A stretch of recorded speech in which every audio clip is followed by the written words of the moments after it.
What we're looking at here is the foot strike as it comes down. The point where it makes contact with the treadmill, it's very much on the forefoot, leaning in towards the midfoot, which is very nice. One issue I do have with his strike is that as his foot hits the ground, he never fully loads his weight onto his heel, which just means he lacks a little bit of power when taking off. What we're looking for here is the traditional point of loading, which is right here, and the body alignment. Ideally, we'd be looking for the face to be in line with the ankle, which is achieved perfectly. However, as you can see, the hip is 12% out of line with the body line, something that I would look at coaching in future sessions for him to try and raise his hips a little bit.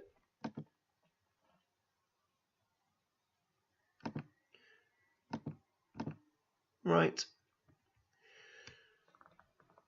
We're looking at back alignment here, which he has held very straight.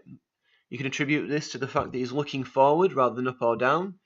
If he was to be looking up or down, that would pull his back out of line slightly. Also, we can see that he has a natural 4% forward lean.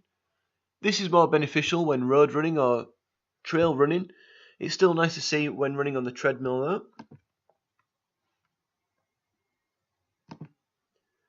What we're looking at here is his landing. The fact that his foot on impact is 7% in front of his face.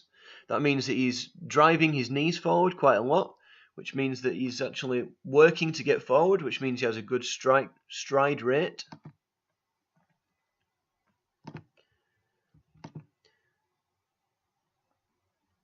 Here we're looking at the angle he's holding his arm, which is 88%.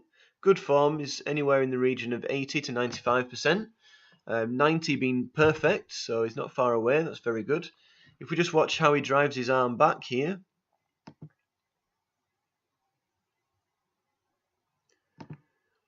it comes up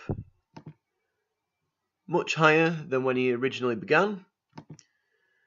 He has a very nice arm drive, and the fact that he's still within the 80 to 95% means that he's got a very nice arm drive indeed. Okay, this is the bounding rate that we're looking at. Bounding is essentially wasted energy. The energy exerted going up and down could be used going forward instead. As we can see, as he comes back down, he does actually bound quite a lot with his stride. This is something I would definitely look at in future sessions. One possible explanation for the bound is, as we can see here, he never fully extends his leg. There's an 8% differential here between fully extended and where he actually takes off at. Although it isn't much, it is a noticeable difference.